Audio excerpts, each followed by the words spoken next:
Is the stream online? We'll be ready when you are, and do a quick introduction. I'll say thanks to Kat and Christine. Awesome, yeah, it's good. Okay. All right. And whenever you're ready, I'll just take your microphone. And I'll do a quick intro, and then I'll head over to you. Sounds good. So what time is it now? 15:30, 30:30. 30?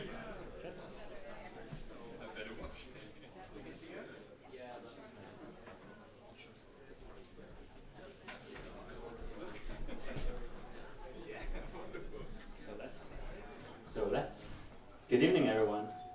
Wow, thanks for showing up here in Zurich. Amazing to see you all. Let's just say I've had the immense pleasure to work with two very fine ladies, Christine and Catherine, to make tonight happen. So thank you very much. And as you might have noticed, this is not a regular event. It's more like friends of Nick meeting friends of Nick. So it's really familiar. And there is no entrance fee. We didn't want a paywall. As we have so many friends meeting Nick tonight, we need this big stage. And thank you to Cosmos, and thank you to the team here, actually making it possible. So, however, we all need to pitch in to pay Cosmos for tonight's event.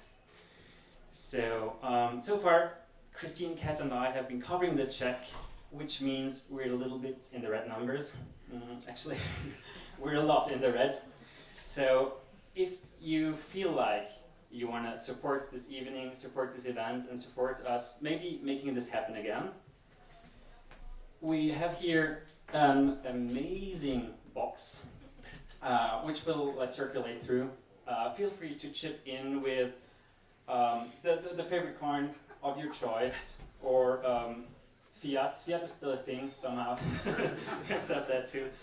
And well, thanks for your support. Have a wonderful time, and I'm looking forward that we'll get all together. So now I think it's time to welcome the man. I'll give the word to Data Dash, Nick. Thank you very much.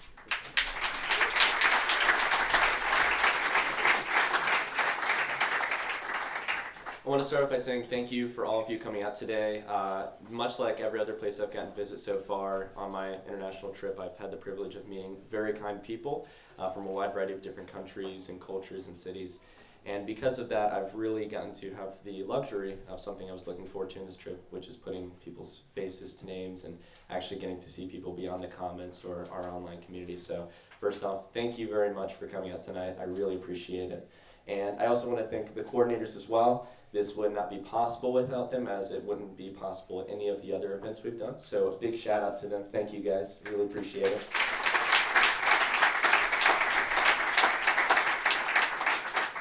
I do want to say, first and foremost, much like our smaller event in Basel last night, I do apologize if I sound a little stuffed up. My nose is obviously a little red, much like the crypto markets over the past few weeks. I caught something here in Zurich, much like how I've caught a newfound love for the area that I've gotten to visit over the past few days, and I'm very, very happy I've had the fortunate opportunity to come here and speak to you all today. So I have a few things I want to talk about. As many of you might have seen, some of you are completely new to blockchain, some of you might have an understanding of Bitcoin and cryptocurrencies, and some of you might feel you know everything, but might find that you might not know a thing or two about blockchain technology. So today I want to go through, in a relatively simple format, what I talked about in Limerick, Ireland in regards to Bitcoin and cryptocurrencies.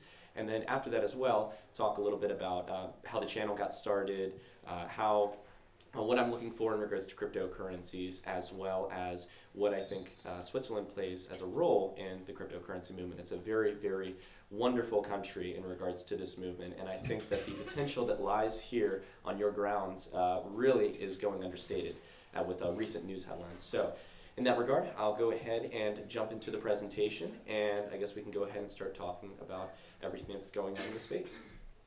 And then we'll, of course, go towards questions and answers later on. All right, so First and foremost, I want to take a look at the innovations of finance. This is a very key component in understanding Bitcoin, and especially in regards to blockchain and cryptocurrency technology. Nick, you have to use the mic. I'm sorry. Use the mic. Okay, that's fine. All right, there we go. Sorry. Technical difficulties already. So basically, I want to talk about the major innovations of finance. And this is very, very important because I feel that many people see the tech space of the world and they see all kinds of innovations. Every single day it seems like there's a new mobile app. It seems like there's some new way revolutionizing some technical industry. But in the world of finance, there's not too many big innovations. There's really been major milestones throughout history. And though I won't get too technical, I want to focus on those major 5 innovations. The first one was commodity money. This is something a lot of people kind of underestimate. Many people mix it with trading. And commodity money was a time period where there was local communities and tribes where people would trade a variety of different commodities as a means of exchange or currency. This could be valuable commodities like corn or salt, and even things that were abstract and pretty common such as shells, but were valued in certain tribes and communities. However, at the same time, these commodities weren't very consistent. If I were to go from a simple tribe to another, I wouldn't have the same value in regards to that currency because maybe that tribe or village does not value it as the same way. So for years upon years, we had this system, and then we moved towards something that I think the whole world is chasing, and I know Switzerland is a big fan of as well, and that is gold. But then again, we all are as well. And gold became a wonderful store of value that could be used as a means of exchange across the world and a store for one's value in labor.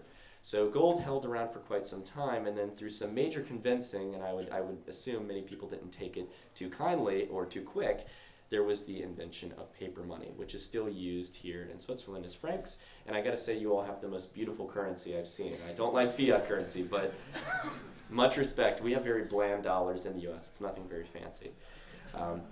But outside of that, paper money had been used for quite some time after convincing through the use of debt notes in regards to the banking system in respective countries. And then we had the invention of what we still commonly use today, and this is where the vast majority of our money is, in plastic and digital money.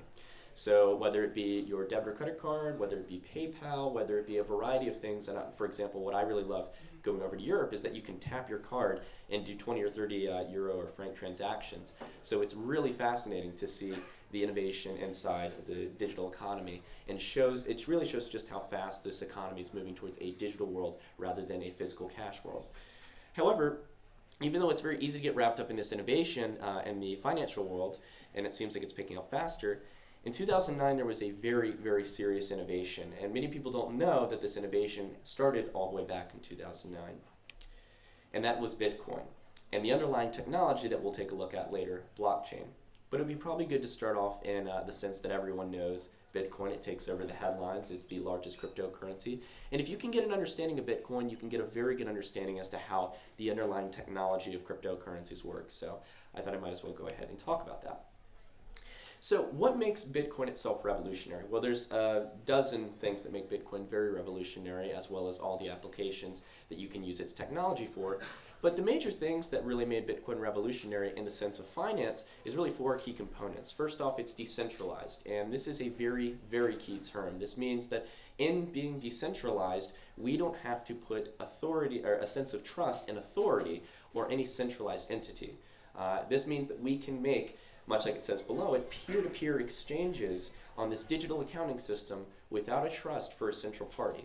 And in 2009, right after the financial crash in 2008, that was a very, very serious innovation. And it couldn't have come at a better time after the crash in 2008, where we had had too much trust in a centralized list of financial institutions. Along with that as well, we have a global payment solution. So whereas we have to exchange, as I come here, for example, to Switzerland, I have to switch to Swiss francs if I want paper money, or I have to do digital conversion with my card. Bitcoin itself is a global currency. There is no borders, there is no governance, it is completely free to use, and because of that, it is censorship resistant. This is very powerful because it means that anyone in this room right now, since 2009 and still to this day, we can make Bitcoin transactions or transactions with other cryptocurrencies without any government or bank stopping us. They might be able to stop an exchange of trading, but no exchange peer-to-peer can be stopped. And that's extremely powerful in the world of finance, something unheard of. So let's go ahead and talk a little bit about an ideal transaction.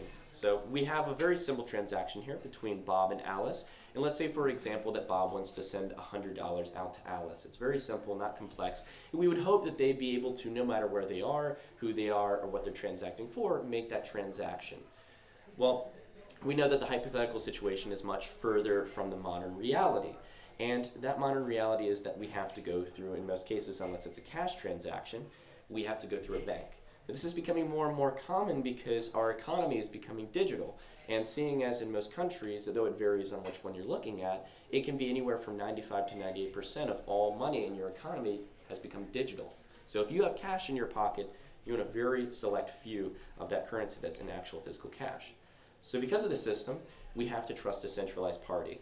And as we all know, for the past few years, banks always have the better interest in mind. I'm not trying to hurt anyone here with a UBS career, so not trying to be rude or anything in that regard. But because of that, there is a centralized level of trust. And even, for example, in banks, they have to put that level of trust between one another, and sometimes they don't want to do business with one another.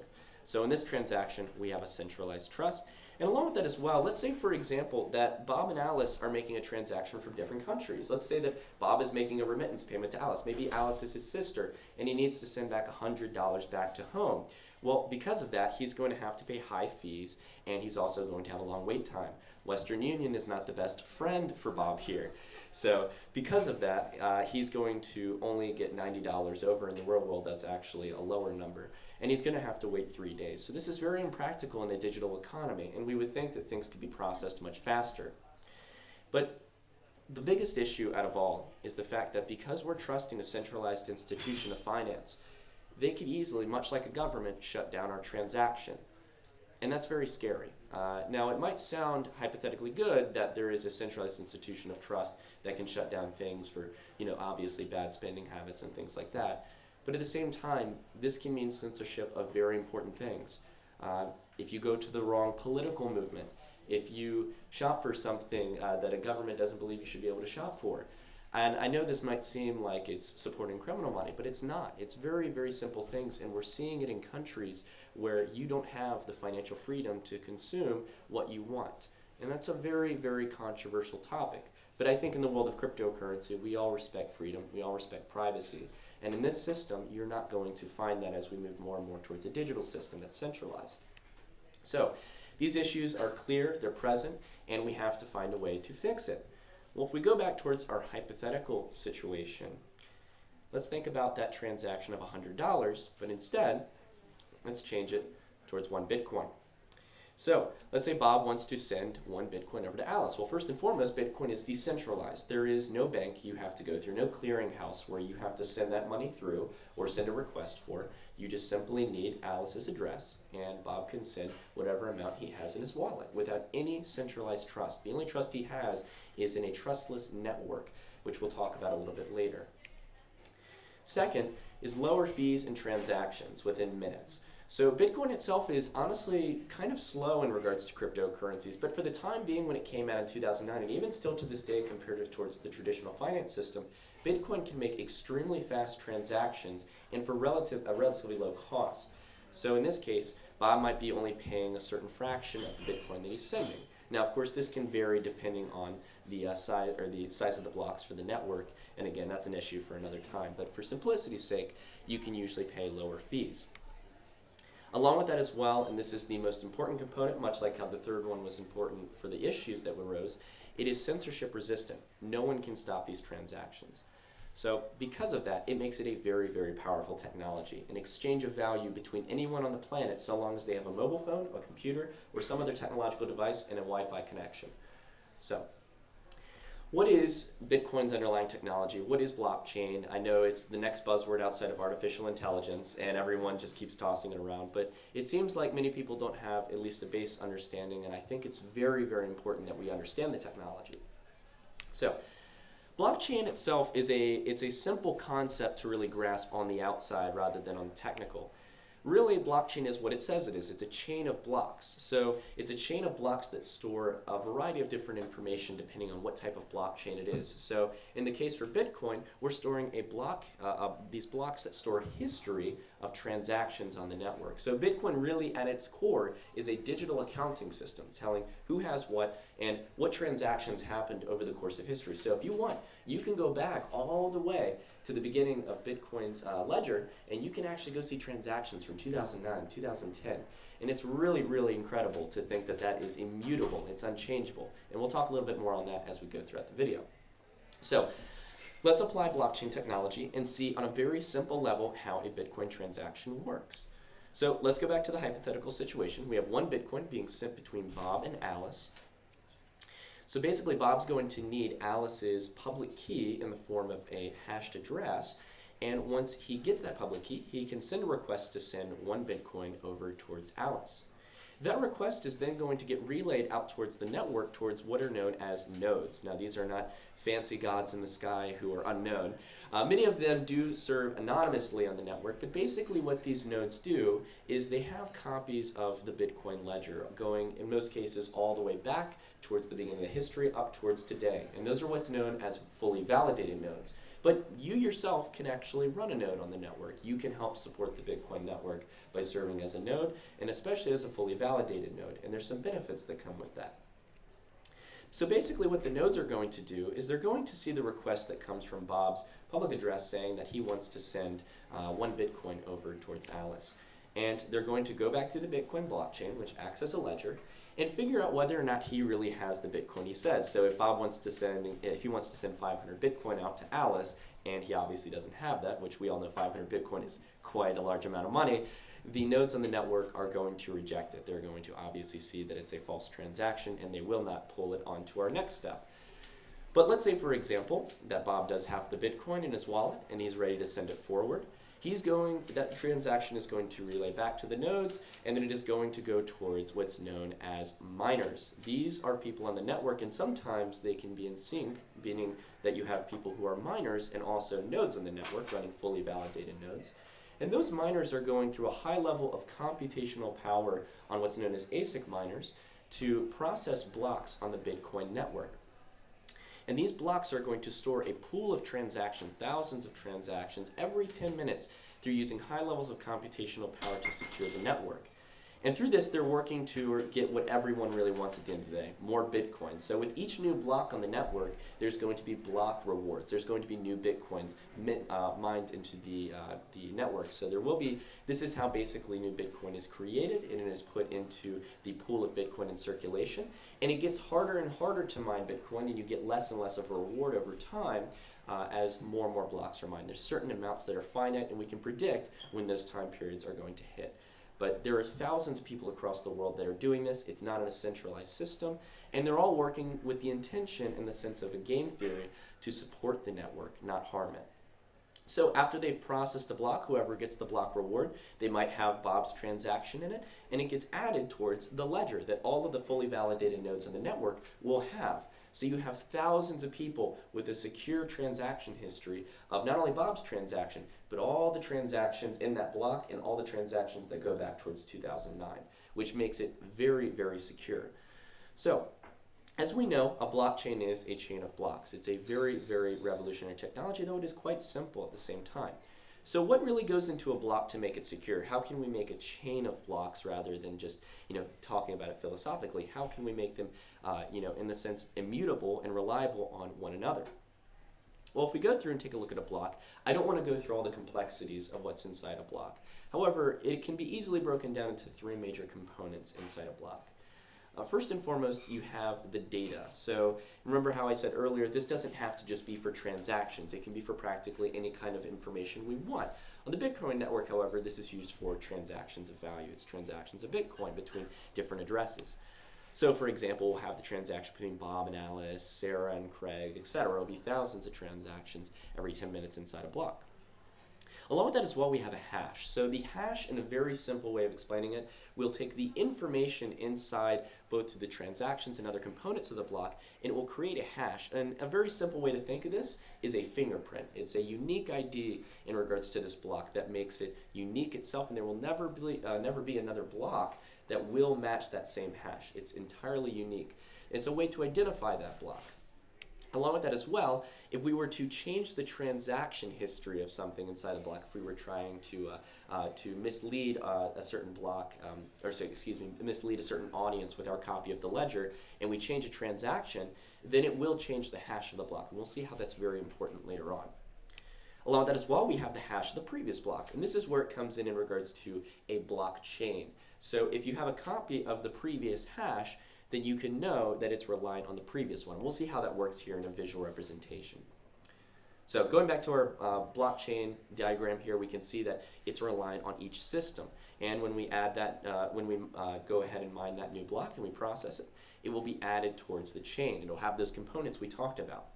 Now, let's think a little bit here in the sense of attacking on the network, the security of Bitcoin. Let's say there's a bad actor, someone who's trying to claim that they have more Bitcoin, or in their copy of the ledger, let's say, for example, that they wanted to remove a transaction and make sure that it doesn't appear that it ever happened on the network.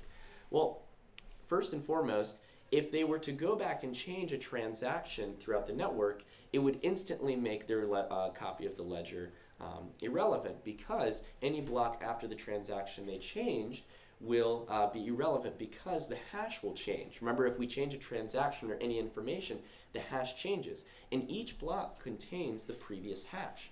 So, because of that, it's pretty much impossible to do so. Every block requires about 10 minutes of proof of work. So everyone across the world is putting high levels of computational power, high levels of electricity in order to mine the next block.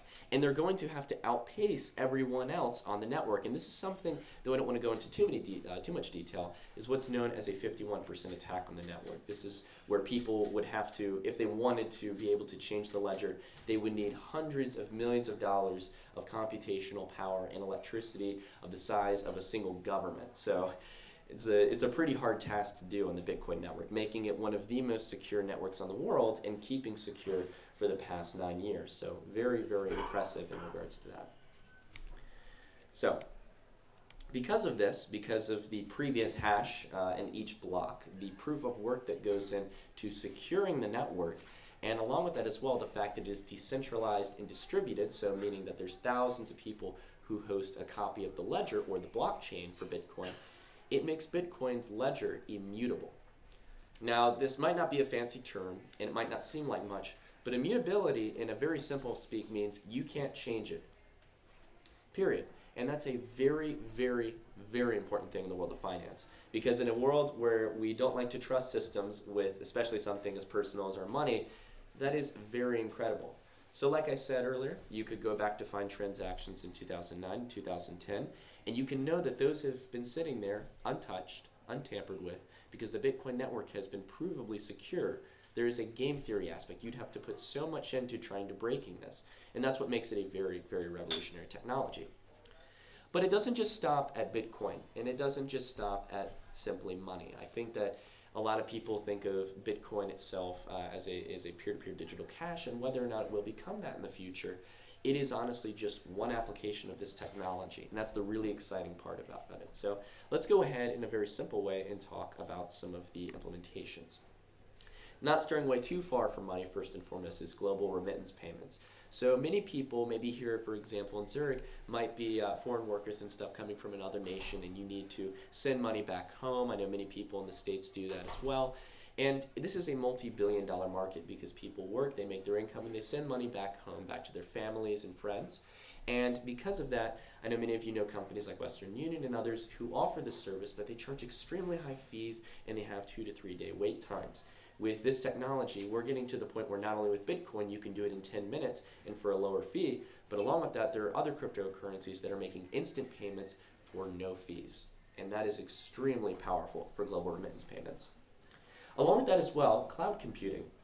So cloud computing, as you all know, is probably just as big of a buzzword as artificial intelligence and blockchain.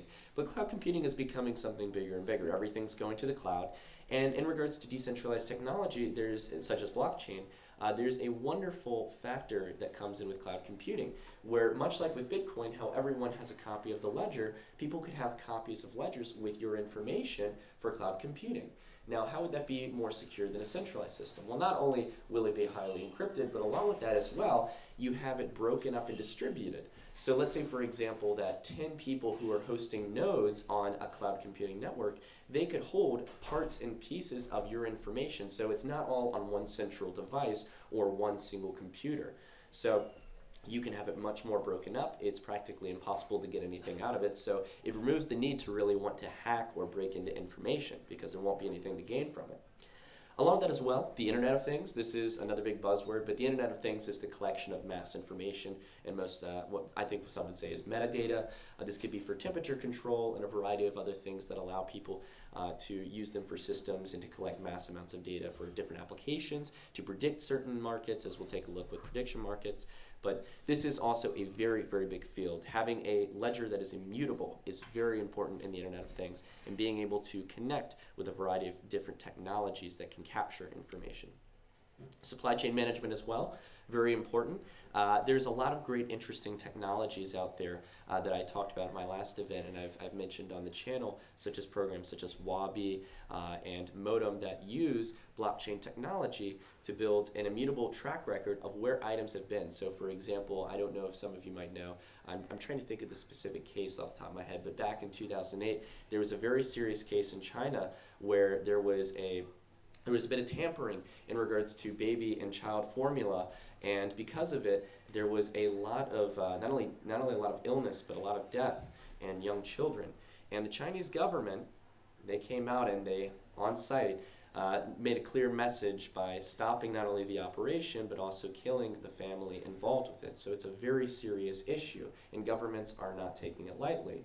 So, supply chain management, whether it be for luxury goods and fighting counterfeiting, or food products and knowing where you got goods from, it's very, very important. And blockchain will play a big role in it. Along with that as well, healthcare and insurance. So healthcare and insurance obviously is those are not only two large industries, but they can play a very big role in regards to trading insurance policies over the blockchain, making different kind of contracts and deals, as well as storing healthcare information. That information is very important. It needs to be stored securely. And in regards to blockchain, practically anything in regards to data will benefit from blockchain technology due to its immutability and its security and encryption. Along with that as well, gambling and betting. I don't know if we have any gamblers in here, but for those of you who do like to gamble and bet, what's really great is that through the use of tools like smart contracts, which we're not going to be talking about today, basically you can make agreements by connecting with any source of data on the blockchain, and you can basically make bets on anything you want without any third party getting involved, without any fees, without any say in saying that whether or not you can or cannot bet on it. So that's a very exciting thing. So basically through a smart contract, you and a friend can make a peer-to-peer bet on anything. That transaction or that smart contract will be stored on the blockchain, immutable again, and once the data plugs in and executes, the rewards will go one way or the other into your wallet address. Voting as well will play a very big role. Again, that immutability term is very important with voting. We don't want people having voter fraud. We don't want countries to change election ballots. So voting will play another big industry as well in regards to blockchain technology and other methods of decentralization. And there are a variety of other things that I can't even list here today. And I think, honestly, there's a lot of industries as well that will be impacted by blockchain that we can't even see right now. And that's the really incredible thing. It's like the internet back during the dot-com era. I think we understand the technology is there, but we have yet to see it practically implemented in a variety of industries that we can't even think about or fathom about right now. So I'm really excited to see where this goes over the next few years. And Bitcoin itself, I don't want to leave the misconception. I know the headlines would make you to believe that it's only Bitcoin, but there are tons of other cryptocurrencies out there. There are so many out there on the market right now that are very important to keep an eye on. Some of them, of course, are overvalued. Some of them are proposing different things compared to Bitcoin. Some act as digital stores of value. Some act as tools or currencies or fuel for different platforms or enterprise solutions. Some offer privacy features, so if you want to make peer-to-peer private transactions without anyone being able to track you. There is a variety of other currencies out there and so many different applications such as cloud computing, web hosting, and a variety of others that are multi-billion, if not trillion-dollar industries that could be reshaped by these cryptocurrencies and their underlying platforms. So I'm really excited for the future of cryptocurrencies. I'm really excited to see not only people adopt them, but people continue to take this technology and make something out of it, much like the internet over the past decade. And whether or not cryptocurrencies go up or down, I'll be here tomorrow, and I'll try my best to not only help in innovating as much as I can, though I'm not very technical. I will do my best to spread the word and continue to get people to adopt the technology. Thank you all very much. I appreciate it.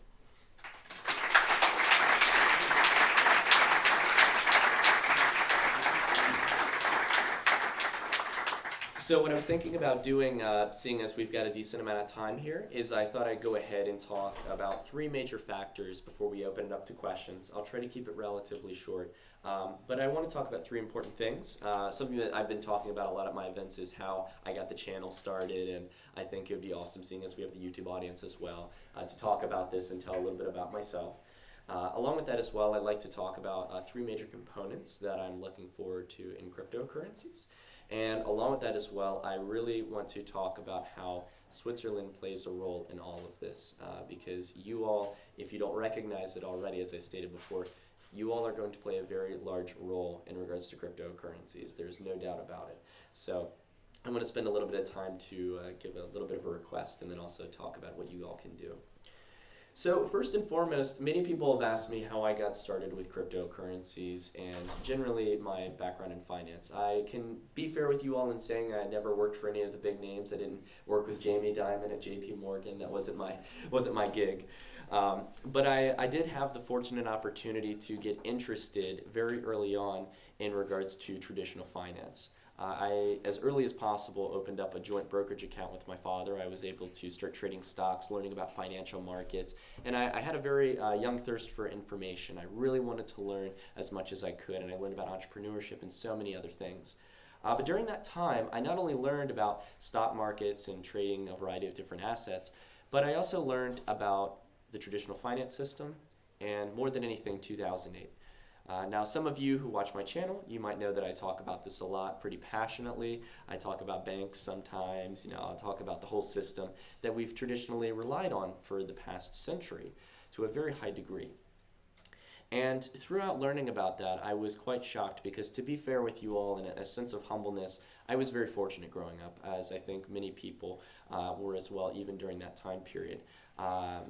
Learning about what happened in 2008 with the housing market, with the credit crisis, it really opened up my eyes to a world I had never seen before and a system that I had truly never understood.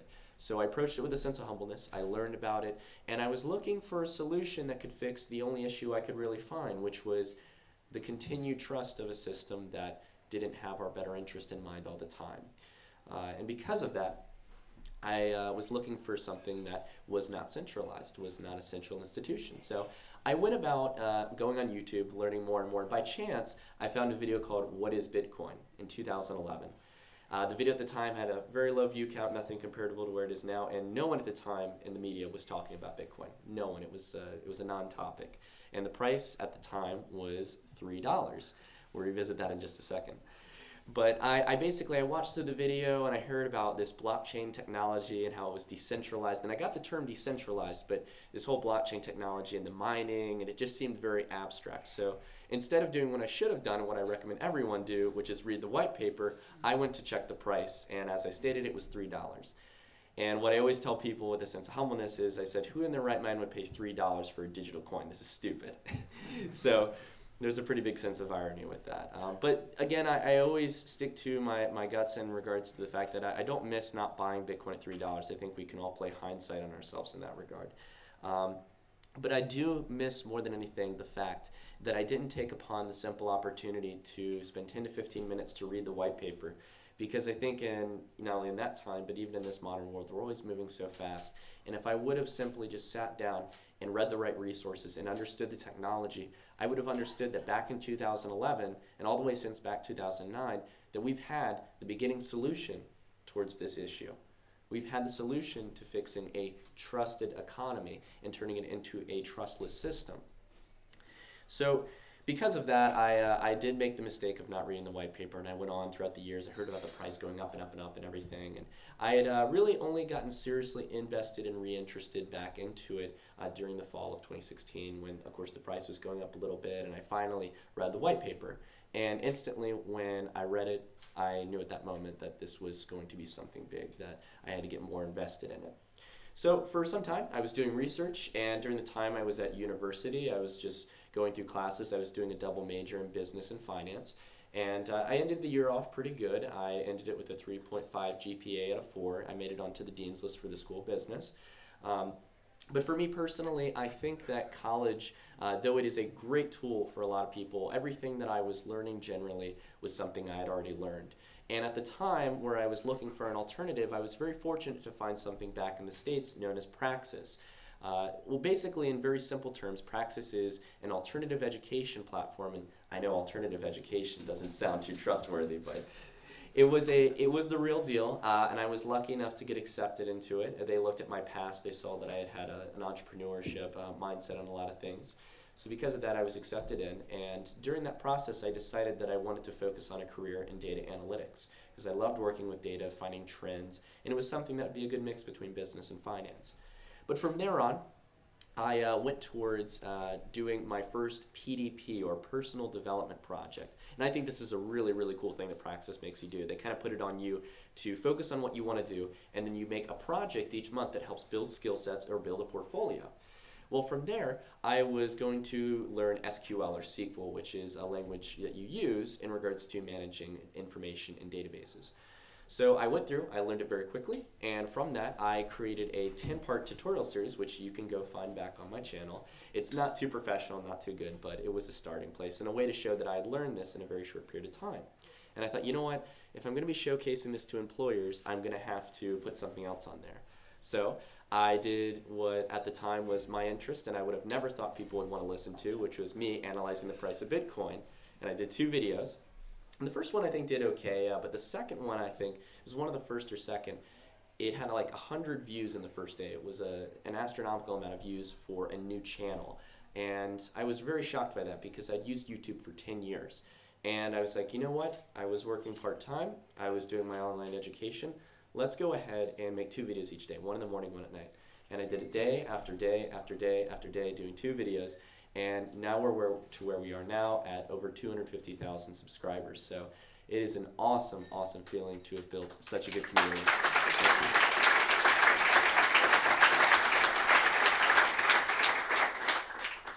In using the platform for so long, it has been a very humbling experience. And at the same time, it's encouraged me more than anything, not only during those months, during the early part of 2017, to not only learn more about cryptocurrencies, but along with that as well, it keeps me on my toes and my feet. And I know I haven't uploaded too much over the past few days, but I definitely keep up with the trends. I want to learn what's going on, see things that aren't being seen in the headlines of cryptocurrencies. And because of that, I've gained more and more interest in it. And it's reminded me that I've been given a very gracious opportunity to play a role with everyone here tonight and across the globe in making this revolution really happen. I have not found anything since when I got interested in finance back in 2010 and 2011 that has encouraged me like Bitcoin and cryptocurrencies had in blockchain technology. It has really gotten me at a peaked interest, and because of that, I want to make sure to keep my mindset concise on what matters, which is making sure this technology goes mainstream, and making sure that I can do anything as a figure in the space to leave a positive impact in this sense, and not look at this as an opportunity to make money or do anything like that. To really lead in driving innovation, supporting the good projects, and supporting the developers that are really making this happen, because I think the YouTubers in this space, we all owe a sense of gratitude towards the people who are really making it happen. The developers in this space who work tirelessly as programmers and developers, and also as marketers on teams to really make these projects go mainstream. And it's early on, yes, but I think that we're going to see a lot more innovation over the coming years, and I'm glad to be a part of it. And very gracious that even here in Zurich, in Switzerland, we can have such a sizable audience. So again, I'm very thankful for it. So now that I've talked a little bit about my story and everything, I want to talk about what I'm looking forward to in cryptocurrencies. There's, I think, a dozen things that we'd all like to see in cryptocurrencies, and everyone has their own interests and their focus and thoughts on where blockchain's going.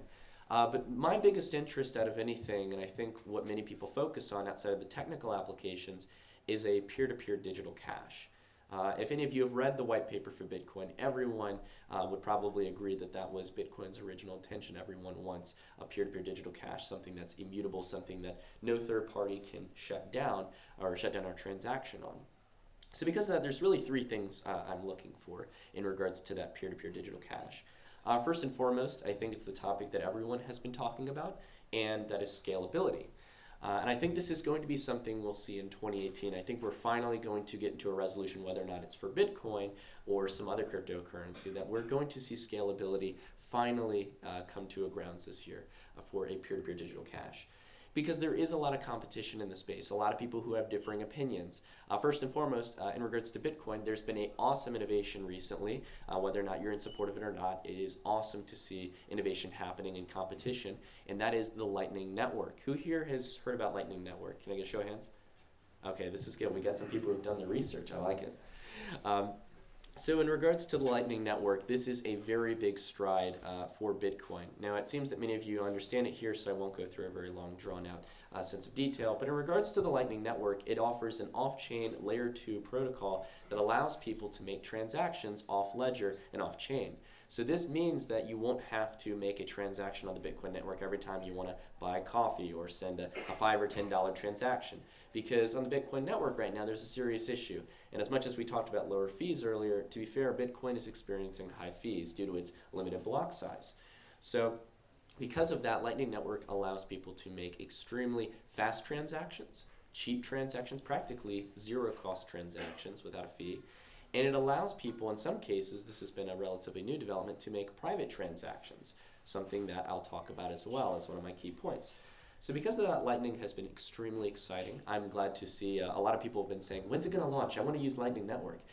It's actually launched. It's on mainnet right now. In fact, yesterday, I think it was a few days ago, I think 2 or 3 days ago, there was a headline that came out that over 100 nodes have been launched on the network. So it's a starting point, and it's good to see that people are trying it out and testing it. And you can see the network on the Explorer on an actual map where the transactions and the nodes are running the different payment channels. So it's really, really exciting. Now, there are flaws to Lightning Network. A lot of people believe that it will lead to centralization, and though I don't have the time to go into all the details, I highly recommend we explore into it, because if it does risk leading to centralization, as some people conspiratize around it, I definitely will not be supportive if it gets centralized. But again, with all new technologies, I want to see it explored. I support innovation, especially if I can build something better. So I will wait to see if it turns well, but maybe that could be a solution.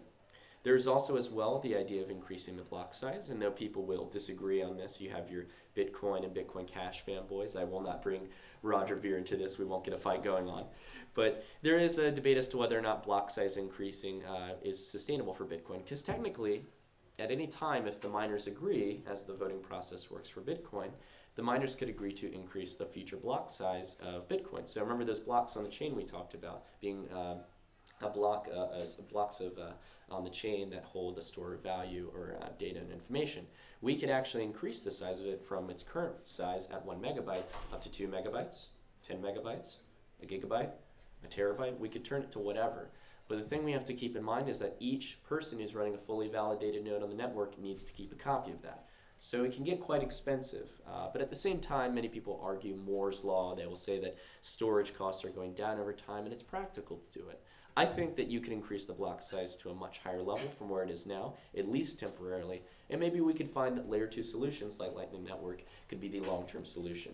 But again, everyone's got different opinions on it. So I'm excited to see that scalability is still a topic of discussion. It does take time to get resolution, especially in Bitcoin's governance process, which I do not like. I don't think it should be all determined by the miners, but nonetheless, they put up the cost for the network. And I think it will be something that gets resolved in 2018, whether or not it's Bitcoin or another technology that might not even use blockchain. So I'm very excited to see that. Along with that as well, I'd like to see privacy become a larger topic. And you'll probably hear a lot of figures in the space talk about this, not just myself. I know, for example, Andreas Antonopoulos. I'm a big fan myself. Do we have any other fans here? There we go. I'm glad to see a show of hands. Andreas has been speaking heavily, as well as other YouTubers in the space. Or speakers, and they've been talking about the topic of privacy. And this is something that I think, whether or not it's an issue for us now, it will become a bigger issue in the future. I learned something new every day, and I'd actually learned something from Pascal, one of the organizers for the event, who had actually lived out in China for a while, and they're experimenting with a new system under the government that I had never heard of before, but it aligned perfectly with one of my fears for the future of finance and simply personal freedom. But I think our financial freedom plays a very large role in that. And that's something known as the social credit system. Now, I don't think many of us have heard about it here because I know I hadn't, but the social credit system is much like a credit score, but about your entire life. So it judges the people you relate yourself with, the actions that you take, and they can track all of this and all the data that they use to factor your social credit score simply by your financial transactions and any other bits of metadata that they can take from your personal habits. And when I read through this, it was scary because it was reading a textbook example of my general fear for America, for Switzerland, for every other place in the world. And it might not seem like an issue now, but when you have a government or a banking system or any type of totalitarian system that has absolute trust and control over your money, imagine a future where you go to the wrong political event, you buy the wrong product, you don't do the right action or event that your government wants, and tomorrow your bank account is zero. It's frozen. I hope I got your attention from that. Because when I think about that, I know it seems very dystopian, it seems very far-fetched, but in a world where it's becoming more digital, when there is more control and there is more trust, even now more than ever after 2008, it's gotten me very concerned. And I think that blockchain technology and cryptocurrencies couldn't have come at a better time. But the interesting thing is that many people say, oh, Bitcoin, it's criminal money, it's used by bad people. Criminals are not using Bitcoin. It's all on a public ledger. Keep that in mind. Governments can easily trace and they can easily track how much you own and where it is stored and who owns that Bitcoin. So because of that, I think it's very important that we have privacy features, not for criminality, but for the simple factor and the belief that we should be able to make private commerce if we so choose to. That's something that I personally hold in a personal sense. I don't know how the world feels, but in my opinion, I think that's a very big factor. Now, there's all types of different methods to privacy, and there's a variety of other privacy coins that claim to be the next Bitcoin. I don't know which one is the next Bitcoin. I'm not going to name names here. But I will say that there are a lot of wonderful competitors out there offering different levels of scalability and different levels of privacy and using different methods that allow us to make private peer-to-peer transactions. And whether or not Bitcoin implements that in the future, I hope that some cryptocurrency can and gives us that freedom to do so on a level of mainstream adoption. And the third component I would look for more than anything is ease of use. Right now, there is a very big barrier to entry in regards to cryptocurrencies, and I think that is obtaining your first cryptocurrency. Who here can say that they have some harsh feelings for Coinbase, for Kraken, for practically every crypto exchange out there? It's not an easy world for cryptocurrencies. Now, it might be for someone who's used to technology, but it's not easy for your grandma, or maybe for your parents, or maybe even for someone who's young, who's never worked with an exchange before. Now, this whole ease of use topic ranges from a lot of things. It not only ranges from obtaining your first cryptocurrency, but it also ranges from being able to make transactions simply, having the infrastructure in place to make transactions, as well as being able to interact with the interface of the cryptocurrency. So I think it's a two-way street.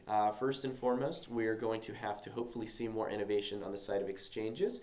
We are already seeing it in the traditional finance world with Bitcoin futures, and I think eventually this year we are obviously going to see a Bitcoin ETF, which is going to be the item of choice for every single retirement portfolio in the world, because every millionaire has their manager saying, look, if this is going to go off, you need to at least have one of these, or at least own some share in a Bitcoin ETF.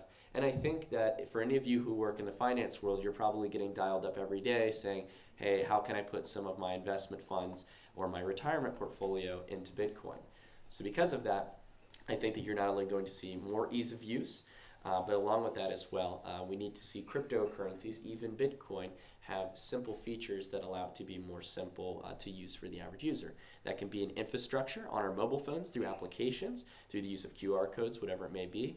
But I also think that there's some interesting things that some cryptocurrencies are doing where, for example, Bitcoin is highly divisible, but instead shrinking it down to 2 decimal points. It's simple things like that that are going to lead towards cryptocurrencies being more comforting to the average user. It might seem odd to some people to receive, to buy a coffee with Bitcoin and pay 0.00035 Bitcoin. Whereas they could pay a smaller amount in regards to it. So again, some people might have differing opinions on that, but I think it's the ease of use factors that will apply as well. So those are my big 3 things for 2018. There's a lot of other things I'm looking forward to and we can talk about later on, such as decentralized exchanges, hopefully lowering transaction fees, and being able to make instant transactions. But the third thing I want to talk about here and kind of end off the presentation on before we go to a Q&A is where every one of you come into this whole role of cryptocurrencies. And this is something that's very exciting because I know that wherever I go to speak, I don't always have the privilege of being this kind and saying how you all have a wonderful opportunity to play a role in this. But in Zurich, in Switzerland in general actually, there is an overwhelming amount of support for cryptocurrencies, more so in the States and in the general portion of Europe. And that's saying a lot in this world of regulation. I know that there have been not only ex-bank CEOs, they had the ex-CEO of UBS coming out just I think a few weeks ago or a few months ago stating that Bitcoin could be a global currency. Not to mention you have people in leadership claiming that they don't only want the crypto valley here in Switzerland to be the milestone, they want it to be the crypto nation. And this is very, very exciting stuff to hear from government officials, from ex-bank CEOs. And I think because of that, you all play a major, major role in the innovation and the adoption of cryptocurrencies. And whether it takes 5 or 10 years, I feel that Switzerland will play an plays a role as an early key adopter in this movement. But it's going to require that everyone here, even when Data leaves, that everyone here continue to promote cryptocurrencies, whether it's Bitcoin or something that probably has lower fees, that allows you to make peer-to-peer transactions. Again, keep in mind why we're in this, guys. It's not an opportunity just to make money. I think that's obviously something we'd all like to do, but at one point or another, we have to step back and realize what this is really all about. And it's the idea that we have an opportunity not only to decentralize and distribute so many different industries, but along with that as well, make peer-to-peer transactions on a global basis. And that's something that I got into cryptocurrencies for. It's why I was passionate about Bitcoin.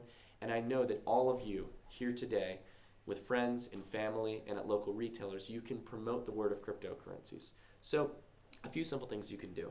Not only introduce your friend to cryptocurrencies. Now, I understand it's one thing to say, hey, check out Bitcoin, but maybe do something that I think a lot of us don't want to do. Sacrifice some of your crypto, give them a wallet, and send them a transaction. And you can do it with Dash, Litecoin, something that probably has lower fees.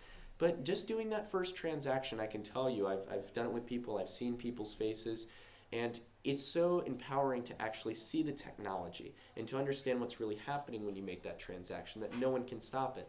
And it gets people extremely excited. Some people are like, whatever, I got some free cryptocurrency, so I'm not going to miss out. But some people will also be extremely excited to see where this technology goes, and they'll learn more and more about it. And it starts to become a viral case of seeking out information, and people want to become a part of this movement, and they'll spread it on and on. And it's a case that will never stop. So again, making those small shares of information between friends and family and giving them that first step to onboard into the world of crypto will get them very excited and will be able to spread the word. But I have to say, out of everything, thank you all very much for the continued support. Thank you all very much for the continued support. It has been, over these past 6 to 7 months, it has been one of the biggest privileges of my life to not only serve as a figure in the space, but to be able to build a channel like we have. And again, like I said at the beginning, to put faces to this whole community. It's crazy to think that I live back on the East Coast in the United States, and I can come all the way out here and meet dozens of you here today and stream out to the entire world as well to talk about this topic. So thank you for keeping the movement alive. Thank you for keeping this community strong. And thank you all very much for having me out here today. I truly appreciate it. Thank you.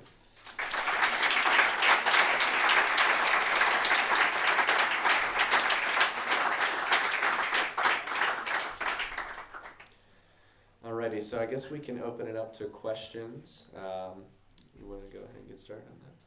And yeah, please wait for the microphone for questions so the live stream people can hear as well. Yeah. Alrighty, any questions?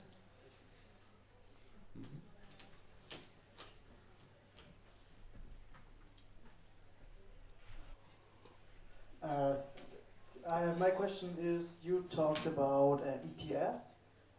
How do they have to be backed then? Because we have a limited supply of Bitcoin. That's a good question. To be fair with you, I don't know all of the standards in regards to it, but I know that there is, for example, there's an ETF that goes under the symbol GBTC, and it does actually technically allow you to have a partial ownership in a certain amount of Bitcoin for every share that you own. So I think it's a simple matching pair. Just like, for example, if you were to think of something like Tether, for example, it has a dollar backed behind it. It's just to find out. I don't know about that, actually. Don't take that as a claim. We can talk about Tether later if you guys would like. But in regards to it, my understanding would be that just like any other kind of commodity ETF, I would assume that there is a sense of ownership in regards to it that you have to have in regards to owning a Bitcoin ETF. So that's my understanding of it. All right. Okay, we'll do this one over here.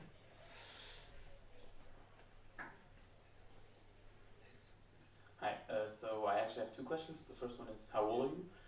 And the second one is, right now with so many currencies out there, I mean, close to 1,500 according to CoinMarketCap, I feel like the market's becoming very much hype-based, and you have people who take advantage of that. I mean, you have Trevon James with BitConnect, but also I know that you met Superman.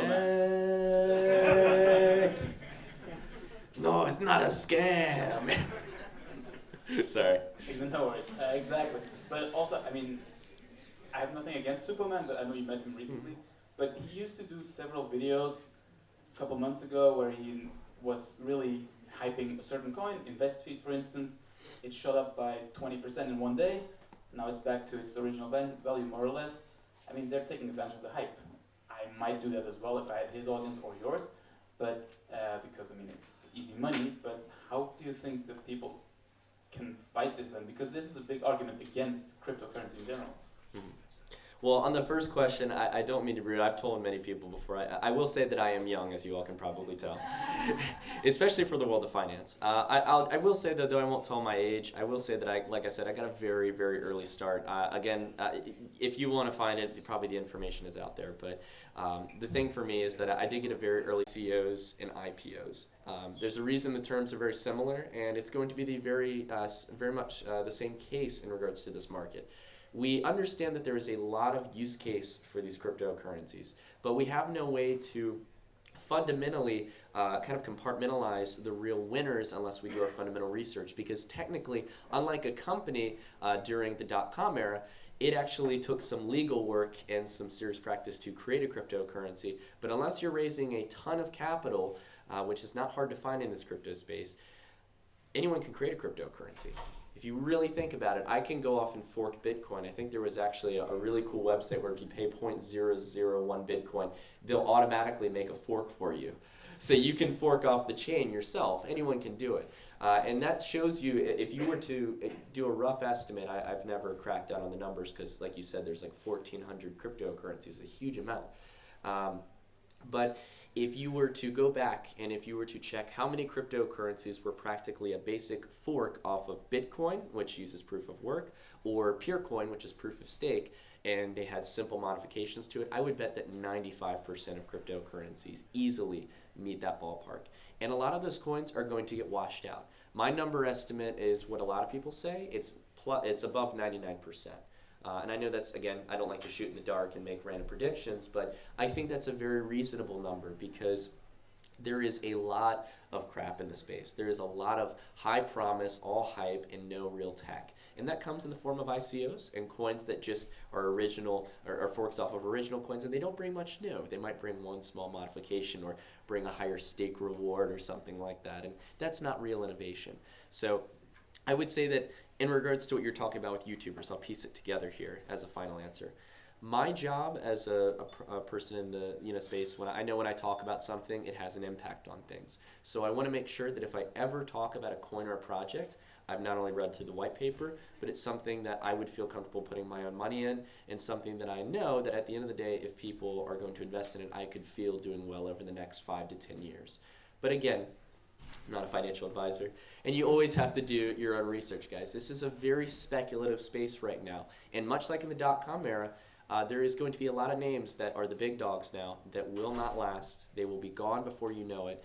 But if you do your research, and I would say to stick towards the enterprise solutions, so again, not promoting anything specifically here, but these are a list of enterprise solutions. Ethereum, EOS, Neo, Icon, all these big enterprise solutions that have the ability to use build decentralized applications as well as utilize smart contracts. Those are the ones that will most likely have a better chance at lasting for the long term.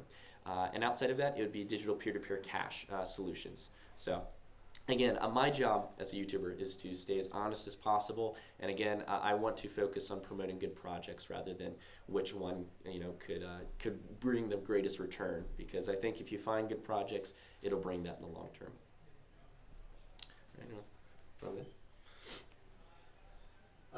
Which government regulation do you fear the most? Like, which government regulation do you think, if they decide to do this, it's really, really bad? I think there isn't so much I fear about government regulation so long as we continue innovation in two fields, privacy and decentralized exchanges. The last point of control that governments really have is centralized exchanges, and even if they were, for example, to crack down on centralized exchanges, they will not be able to stop the trading and transfer of cryptocurrencies. So here's the reason why I believe in decentralized exchanges. First and foremost, they can go tomorrow and technically shut down any exchange. We saw this in China. They stopped trading on cryptocurrencies. They stopped the ICOs. And really, the only point of control that governments can stop is initial coin offerings to a degree. If you're raising a large amount of capital and you need to, obviously pull out towards venture capital, hedge funds, you're going to have to go through some legal barriers and everything, and that's going to obviously have to face some form of regulation unless we just obviously flip and go towards a decentralized economy, which is very unlikely. So because of that, I think in that regard, only ICOs. But centralized exchanges is only a temporary control, because eventually we'll be able to have systems where you and I, for example, if I want to trade Litecoin for Neo or some other cryptocurrency, they'll be able to and eventually be interoperable. We'll be able to communicate cross blockchains, and we'll be able to make transactions, most likely for little to no fees, possibly private, and be able to do it without any centralized trust. The coins will not move from our wallets until we make the transaction happen. So with techniques like atomic swaps in that regard, I'm very excited for it. But outside that, governments really have no point of control in that regard. Just to think about okay, sorry. About the privacy, like, because the goal would be always to try to make this thing mainstream, right? Yep. And if a government comes up and say, okay, privacy, cryptocurrencies are illegal, yes, maybe you can still use them, but I cannot pay my rent, because like every company will never allow you to pay this, right? So like that could be a possibility, for example. Yes. And No, that's a good point. I think we live in a utopia. We would be living in a utopia. I guess it's my brain world. I would love to live in a completely decentralized economy. But the topic that I think we all need to come to a realization is so long as we have government, so long as we have a traditional system, it's not going to flip on a dime, and we're not going to step away from centralized authority entirely. Some people don't care. Some people wouldn't trust having their money in a system that's not stored in a centralized bank or government. And because of that, I think that it's very important to realize that privacy coins you will not be able to use for everything in your world. You'll be able to use it for peer-to-peer transactions and other different forms of utility. So I think, again, a very important keynote to take away from that is that it will be a question of whether or not these different industries and things, for example, people who take your rent, want to accept these different forms of currency if they want to take the risk. And there will be enough uproar about it eventually. I think people will want that privacy. But I think for now, you're going to have a mixture. Some things will be centralized, some will be decentralized, and that's the great thing about crypto is it's a community effort and a free market of currencies competing for your business to use them, and they want to make them as easy as possible. They want to make them integrate with traditional systems, and because of that, it'll be a competition of currencies. So I do hope to have the opportunity to use privacy coins, and then at the same time use more public coins that can be tracked and stuff if I choose to use the traditional system. But you've got to choose to opt in or opt out of the traditional system. And that's the beautiful thing about crypto. It's going to be a mixture of the two. But yeah, it's a very big topic and stuff. We'll have to see how it goes over the next 5 to 10 years. I know I can't even imagine what it'll be like. Let's see. Over there.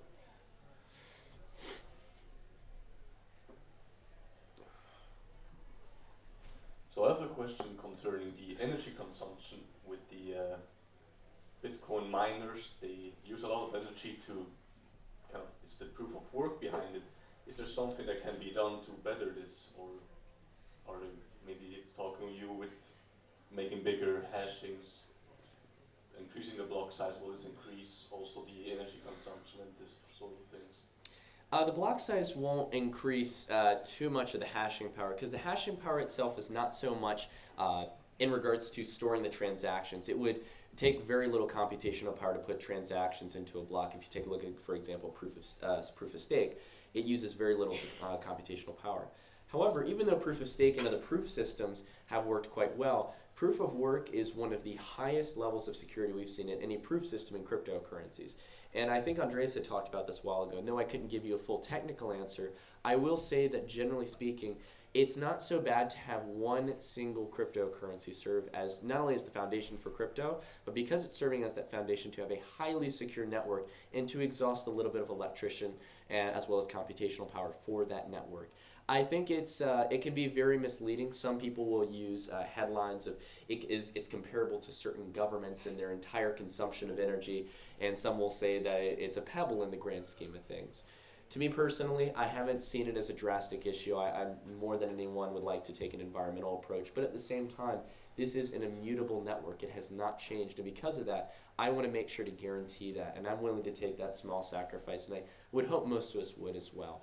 But I think that we'll see for a peer-to-peer digital cash and other cryptocurrencies, we can't have 1,400 different cryptocurrencies using proof of work. That's not sustainable. What we will have eventually as a currency is other proof systems that, much like proof of stake or other systems, do not use a high level of electricity.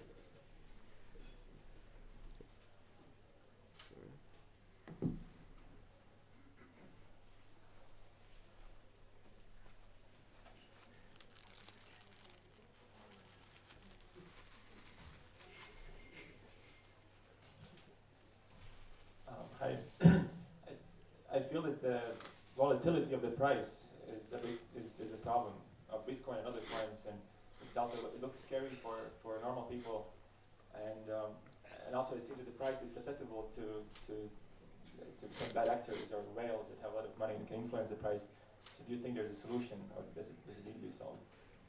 That's one of the things I usually talk about in the sense of volatility and how you can predict these markets. A lot of people try to talk about like trading bots and things like that, and like how do people, they have a way of predicting these markets. The very scary thing about crypto, and it's a very fair criticism, is the volatility in this market.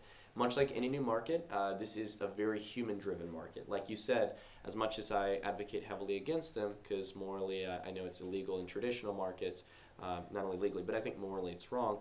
You can easily, on any given cryptocurrency that's low in value, have it pump up in value 100 or 200% with the right amount of capital. And this can be anywhere from $1 to $2 million worth of Bitcoin. And that's not too hard to find, especially if you have a huge group of investors. So I think right now in this early market, volatility is going to be a symptom. And it's one of the big reasons I know that retailers will not adopt Bitcoin and other cryptocurrencies. But I would advocate that within any new peer-to-peer digital cash that we build systems in place to help reduce volatility, to build a sense of a store of value. How you do that, I know there's a lot of different debates in regards to that. Maybe a system that encourages you to spend the currency rather than just hodl it. I think that's the biggest issue, is if you think about Bitcoin as well as other proof of work and proof of stake coins, both systems encourage you to hold it. Because Bitcoin gets more difficult to mine, therefore the price goes up over time so long as people mine it. And then proof of stake. Well, if you keep holding it, you'll earn more of the currency. So I think it's important to have systems that encourage you to hold it, but at the same time use it as a currency. And that's something that I'm currently looking into because I would like to, in the future, no, don't worry, I'm not raising an ICO, but I would love to build a peer-to-peer digital cash or play a role in it one day. That's a big goal of mine, because that's why I got into crypto. The volatility aspect needs to be fixed on a technical level as well, but it's also going to be much like crypto markets. You're going to experience volatility until we turn crypto markets from a $10 billion trading volume market into a $1 trillion one.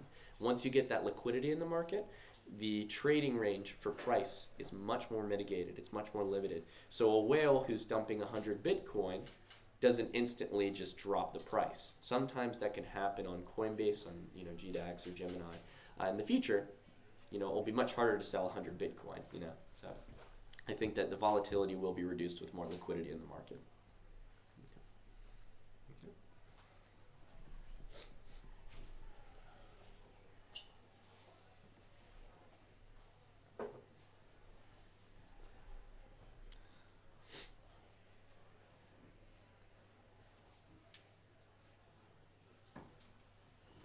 So, what are your thoughts on tether printing and its inflating factor of the Bitcoin price? Oh, sorry, what was that? What are your thoughts on tether printing, and to what extent it's inflating the Bitcoin price? You said, was it? Tether. Oh, Tether. Oh, Tether Yeah. printing. Yes, yes. Yeah. Thank you for bringing up Tether. I appreciate that. That's a good topic to talk about. Here's the thing, because I think I was one of the YouTubers in this space. I can't keep up with everyone. I do watch a lot of the other YouTubers, but I think I was one of the few in the space to really, with my kind of conspirator side, I always like to look into things a little bit deeper. And I learned about the Tether conspiracy for quite some time, and it's turned not so much into a conspiracy, but is turning into something that's much more of a reality, seeing as to how much they're printing. For those of you who don't know, can I just get a show of hands who knows what USD Tether is? Okay, good. So we've got some traders in here. USD Tether, for those who don't know, is basically a 1-to-1 pegged ratio cryptocurrency that has a dollar backed behind each USD Tether. So if you're holding a USD Tether coin on any kind of exchange, you can know safely, supposedly, that there is a dollar stowed away, a US dollar stowed away in some bank overseas or in your mailer. It doesn't matter. There's supposedly a dollar backing it. But to be fair, as of right now, it's starting to look very, very unlikely that that's happening. And it wouldn't be too hard to believe that. Because unlike other cryptocurrencies, Tether itself is a centralized cryptocurrency. In a system where you're backing something, for example, if you take a look at Venezuela's new oil-backed currency, they're trusting the government. It's not decentralized. In Bitcoin, you have a Bitcoin. It's not backed by anything, but it's a Bitcoin. And you know that you have it. Whereas these Tether coins are saying, oh, there's a dollar somewhere stowed away in a bank. And when you start to see that Tether not only says on their website that they do not have to guarantee you a return on your currency, your original dollars, if Tether goes bust tomorrow, but they also have not been audited as well. And that is not common in the financial world, especially seeing as they have exclusive ties with Bitfinex. So because of that, a lot of people have gotten curious. A lot of people have gotten questionable about the system of it. And there's been a lot of people on Twitter. I highly recommend you look into people like Bitfinex. I've actually talked with Bitfinex personally. He's been avidly, as a part of a community who's been going deep into the layers of the connections behind Tether and checking at the fact that literally you can go and see the Explorer for what's known as the Omni protocol. It's a secondary layer over traditional blockchain technology where you can make tokenized assets or currencies, and they use that to print Tether. And on that system, you can see every time on the Explorer when they create new Tether. And every day they'll print 20, 30, 50, 100 million. Just the other day when the sell-off was going on, they printed 100 million Tether. So basically what they're saying is that under their current definition, there's $100 million stowed away in some bank account. Now I think we can obviously tell that that's probably not true, especially seeing as they did this after they had gotten hacked. 30 million Tether had been hacked from the Treasury wallet, and then they supposedly printed it up another like 40 or 50 million. So I don't think a bank would be giving out loans to a system like that just had a huge hack. But again, there's a valid reason as to why they might be doing this. To be fair, there have been audio recordings of Bitfinex, the company that's one of the largest crypto exchanges, talking about how the traditional finance system does not want to pair well with the crypto movement. I think that's quite understandable. And because of that, it's quite understandable to see that they might not have all of those dollars, or at least would have to rely on foreign accounts when you're working with creating a cryptocurrency that is backed by a national dollar and from a central bank that wants to know where the money is and who owns it. And with Tether, it's a little bit harder for them to do that or track that. So because of that, I don't think any traditional banking system or government is going to cooperate with them. And I can understand if that's what they needed to do, is to honestly rely on a sense of trust and not keep towards that trust and push it off as long as they can. But I don't think it's going to last for that long. I'm very worried about Tether. I honestly, for myself, I know I have no major positions in Tether. If people have asked me, for example, when the market's taking a downturn, my safest and secure position is actually nowadays, it's not cashing out. I just go to Bitcoin because it's the most secure play in the market when things are less risky and people want to secure their profits, in my opinion. So I don't use Tether. I would only use it, if any case, to trade, but I'd have it in a very, very short period of time, and I'd get out quick because I genuinely do not support Tether in my mind. But again, that's just what I've observed from it, not trying to dismay the technology in any way, but that's just me personally. So, any other questions? Sorry, the light's a little bright, so I can see. Oh, we got one? Okay, awesome, yeah. Speaking of Tether, are you leaning towards any of trends regarding the whole market in a scenario of crash? So we have a news, Tether disappeared, it's a scam, and there's a total panic, and would it be short-term panic or long-term impact? Many people freaking out. Are you leaning into, or no long-term impact? Are you leaning towards any of the forecasts? So is the question in regards to the fact that if Tether did come out and if that were to be the case, that it didn't have the funds, if they got audited, then what would that have as an impact on the market? Okay. Yeah. I would say that if I think we could all guess it probably wouldn't be positive. The reason why I think it could have a severe effect is we already had the crash of BitConnect. That was something we talked about a while ago, and I was hoping to do a whole video breaking that down. But in regards to Tether, we've already talked about it. Many people know about it in the community. And it is just like BitConnect. There's a level of centralized trust. And when something like that collapses, it doesn't really, on a fundamental sense, discredit cryptocurrencies as a whole. So in a fundamental sense, everything should be fine because they're decentralized. But we all know that USD Tether not only is a highly respected cryptocurrency because it is one of the largest ones by valuation, depending on how much Tether they've printed, but along with that as well, it's used in practically every exchange in pairings. So when people don't want to trade it with Bitcoin or Ethereum, and along with that as well, because of that, you also have a lot of people trading on margin with Tether as well. So when those markets go away, margin trading has played quite a large role as well in pushing up the price of Bitcoin because it allows people to trade on higher levels of margin or capital. And if Tether goes away, that could have a serious impact on the price of Bitcoin and thereby leading towards a downturn in cryptocurrencies as a whole. But as of now, it obviously seems like it's working. People, I think, understand that the Tether does not have the cash behind it. That's at least, I think, the general consensus. But so long as it plays, it's just, honestly, in my mind, I think it's a ticking time bomb. And when that eventually settles in, if they get audited, you've instantly brought a lot of capital out of the market that is in normal circulation for trading volume on both Bitcoin and altcoins. So again, it's an opinion as to whether or not once you look into it, it's a issue. For me, it's the reason I'm not touching it. But it will have a negative impact. How low might Bitcoin go? No one can know. But it is a very serious amount of liquidity in the market. Though it isn't the largest, it is a factor in it, especially being used for margin trading. So. Hello. So first of all, thank you very much for coming in to Zurich. That's great to have you here. Thank you for having me. See you out of the internet. So my question is related to, you always talk about what we all want to hear, where to invest the money and which coin is going up. What about the coins with redundant technology? We have seen a lot of coins bring up, scalability with Ray blocks and so on. Mm-hmm. What about, there's very less business model behind or white paper. What are your thoughts, like which coins would be like, or the projects, whatever you want to call it, would be just like just going away, not moving anymore so much. So what are your thoughts on that? Yeah, I'm more focused on Litecoin. Let's put it this way.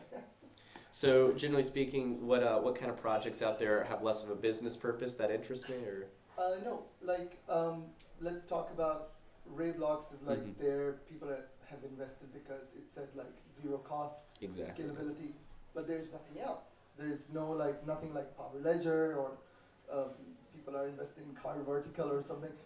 So I'm more focused about, you always talk on your channel about what is great, what is going up and so on because people want to hear. But what is, in your opinion, would not be doing so well in 6 months or a year from now? What kind of projects or what kind of coins? What are your thoughts on that? Yeah. That's very good. I think in talking about what's not going to do well, it's also good to talk about what will do well in my, at least in my opinion and stuff. So I'm not a financial advisor, but I will share my kind of thoughts outside of the things I'm looking forward to. I already mentioned, privacy, scalability, and stuff like that. And you mentioned Rayblocks, for example, one of my favorites so far in the digital peer-to-peer cash space, which is something I'm very passionate about. So I've looked more and more into the block lattice structure that it uses. But in regards to what I think is not going to succeed, or at least some trends you can expect, is you're going to see a lot less utility tokens. Sadly, these are the ICOs that we can participate in the US. So after that, I guess we don't have too much entry points. You guys are lucky. But I will say that for me personally, I see a lot of utility tokens limiting themselves because they have singular use cases. Now there are some ones that are good if it's attacking a very big industry, for example like cloud computing or web hosting. I think things like that might be able to survive. But if they're in very niche markets, like for example sharing art or music or something like that, that is something that's quite small and not so technical to where it's just exchanging data and information, where you could have that as a decentralized application on Ethereum, on a variety of other enterprise solutions. And that's another key term that I probably spout out of my mouth too many times in the channel, is enterprise solutions. It seems like a very generic term, but it's a very important one. And as I stated earlier, you probably know the names. It's a lot of the big players, and they're usually in the top for a certain reason, because they have the most potential. If I can build a decentralized application that can do what this cryptocurrency, whatever we're talking about, that's a utility token, if I can do that all in the same chain with the same languages and pretty much build the same functionality through an application, why do I need that other tokenized or that other cryptocurrency and its other blockchain? I can do it on one that can communicate with a variety of other platforms. And if I can execute smart contracts on there that I need, then so be it. I've got everything I need. So enterprise solutions are a much better fit comparative to just simple utility tokens. So I think you're going to see that kind of fade away in a sense going into 2018 if there is a continuation of ICOs. I think that's the biggest thing you need to look out for, is to stick to enterprise solutions more than anything. I again will not specify any names, but if I do find something, I'll mention it on the channel. So biggest thing I'd say to take away is keep an eye that utility tokens will probably, for lack of a better word, tether away a little bit. I have one more question. Yes. It's about exchanges. So you just mentioned decentralized exchanges. But at the moment on decentralized exchanges, we don't have enough volume, which means we have a lot more pump and dump. So a lot of newcomers, they would hype up or lose more money than make more money. Exactly. So where do you think, what level of market we have to reach, or what should we look out? When should we switch from the centralized to the decentralized exchanges? That's a very good point, because it's one of the biggest issues right now, even with early platforms like BitShares. These concepts of decentralized exchanges, they work. I can tell you, I not only get contacted by ICOs, but I also get contacted by all these new platforms that are building decentralized exchanges, and they're functional, they're really awesome, they have a beautiful interface, but like you said, the issue is much like the crypto market with volatility, it's very low liquidity. So because of that, I do not think you're going to see decentralized exchanges really take off until you see another government crackdown, when you see big exchanges starting to shut down things. And if you did that, for example, in South Korea, if you did that in France or Germany, as we've been hearing the EU not taking such a positive light to cryptocurrencies, if you did that in the United States, it's just like practically anything else the government tries to shut down. We'll find a way around it. And that's the beauty of decentralized exchanges. Not to mention, there will be privacy features, and people will start to realize, I think, very quickly, if they can make it easy, if they can make it easy for people to realize that there not only can be private transactions, that you can do instant low-fee transactions, and that you can do this without a centralized trust, how cryptocurrency should be, and that your funds can remain in your wallet. There's a lot of benefits that come with that. It's just the case of having a catalyst, just like any technology. You can have the best technology in the world, but unless there's a reason to really adopt it, you're probably not going to see it. So the more governments regulate, I don't care too much. In fact, I think it'll be a plus because people will move to decentralized exchanges, and I think it's going to lead adoption to come faster. But either way, it just takes time. You're going to have to find a good 2 to 3 platforms that really deliver, and people spread the word and they market well, and then you'll start to see it, I think, over the next year or two. I know I'll be using them as soon as they become very practical. Yeah. Hi there. Yep. Just a quick one. You've mentioned the importance of a token's white paper. So I wanted to sort of get your ideas on what you believe are probably the 3 most important things when reviewing a white paper, like what would really capture your interest. Mm-hmm. That's it. I've had a lot of people ask me if I have like a magic formula to fundamentally analyzing things, and I do want to eventually make a video talking about fundamental analysis. I know I've done my trading cryptocurrencies for beginners video and how to create a $500 portfolio, a lot of great entry courses, but I haven't done something that's very important for the average mass people who are investing, and that's fundamental analysis. But the most important component is not looking at the white paper or their Twitter account, it's looking at their white paper. So there's a few different things that I look for in regards to a white paper.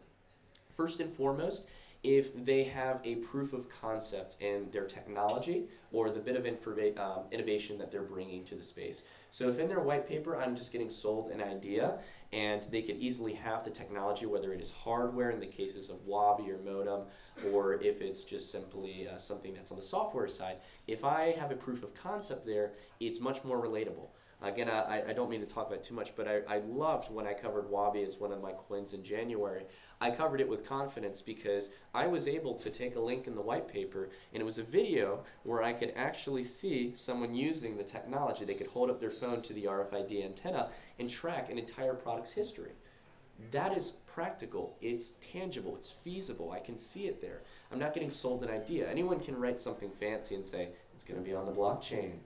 So, you know, again, if they have something that's I know it's not tangible in the case of some things, but it's something that's real, you can see it. And if they have that, that shows you that they're not just there to raise a lot of capital and run away and go on vacation. They've got something there. The second thing that I think is quite obvious is having a team of developers and marketers. And this isn't just always finding people who have worked at Fortune 500 companies. I think that can be a good sign. It shows that they have work experience, that they've usually had the proper education.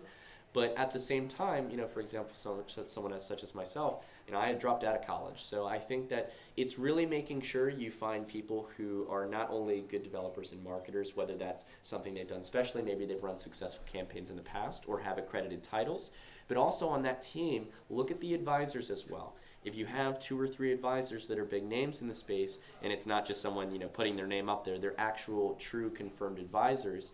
If you can confirm that, that's a very big component. If you have, I know, for example, Vitalik is on a white paper, people get real excited. But make sure to do the research, make sure that they are on the board of advisors. And if they are, if it's someone respected who's been on successful projects, success usually tends to follow in the future. So that's a part on the team aspect as well. But the third one as well is making sure that in that white paper, whatever industry they're trying to tackle, whether it's an enterprise solution or if it's a utility token or if it's a peer-to-peer digital cash, whatever it is, making sure that it stays ahead of the competition.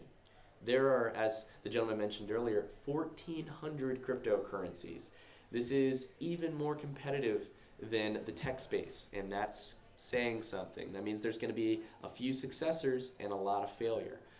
Because of that, you have to read through that white paper. If they can't sell you within a simple 3 or 4 bullet point statement as to why they're beating out their competitors, shouldn't even waste your time.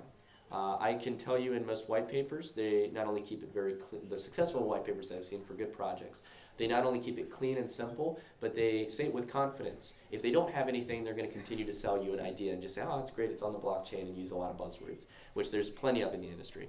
But if you have a fundamental concept of how their technology works, if they make claims and you can then understand it, If it makes sense, then you can obviously make a clear, justified statement as to whether or not you want to invest in it. And if you factor in the other two things, the team and the fact that within that white paper they have a tangible product of some sort, you've already beaten out 99% of ICOs, period.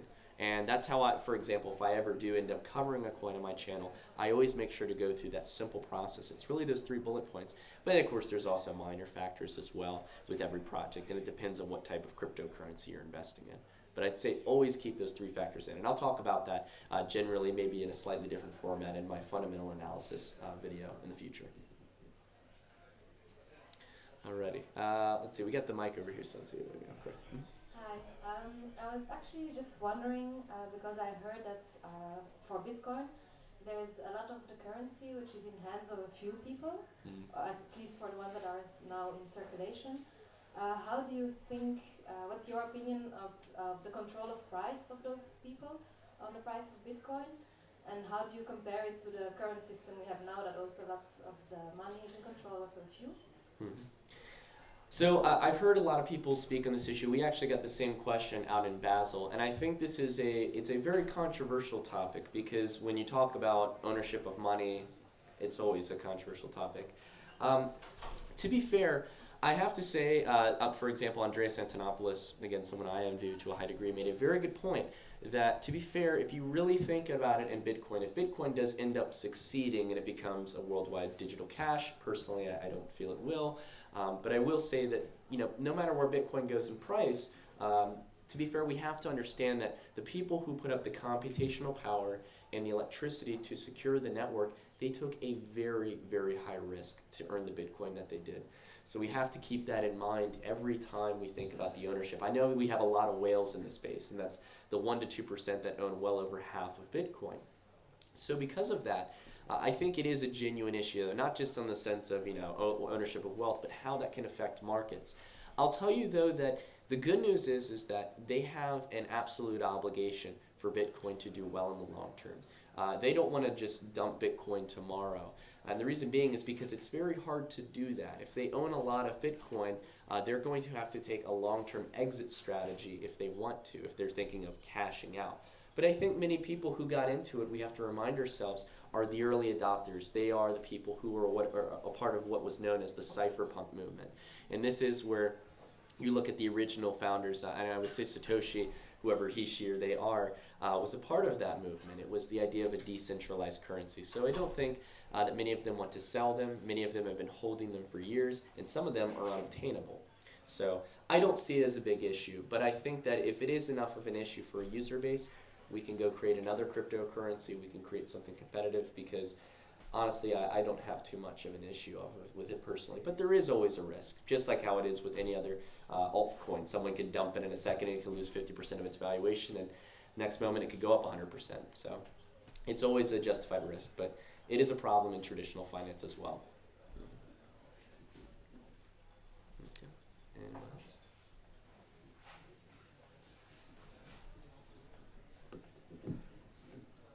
You have a pretty huge community. Has it ever crossed across your mind, like the idea, the thought, maybe let's do something together?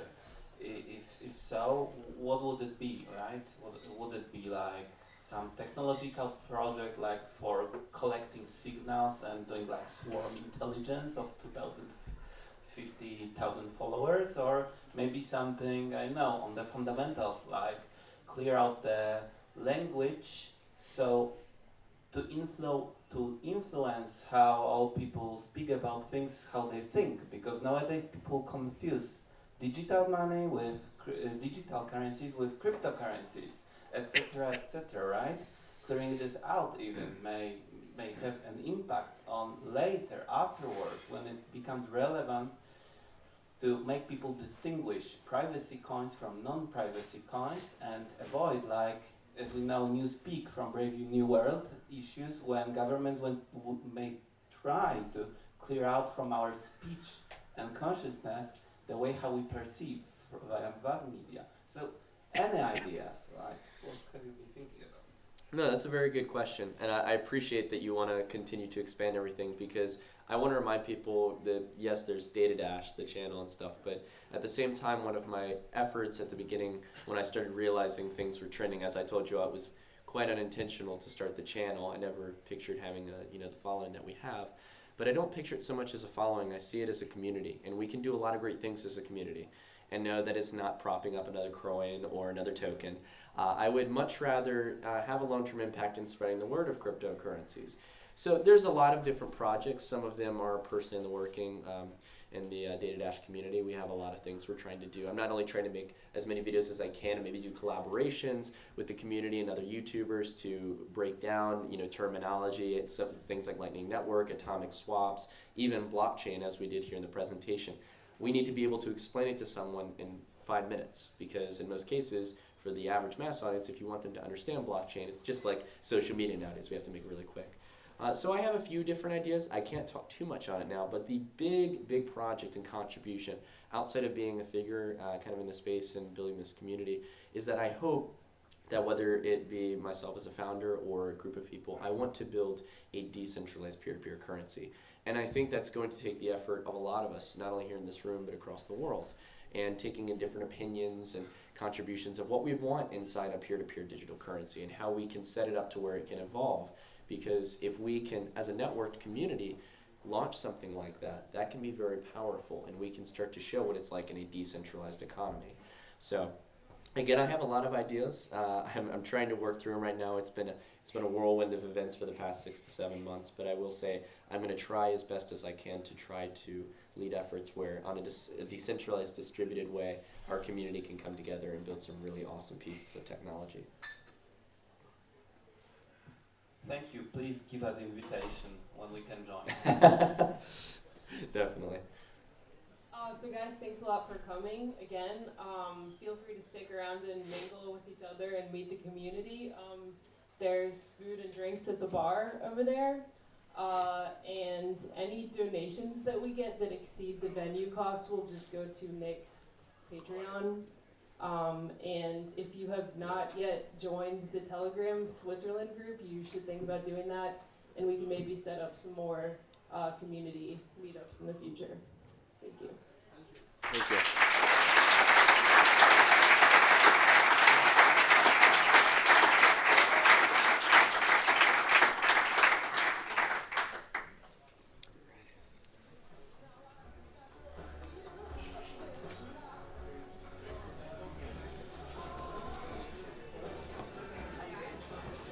I want to end the stream.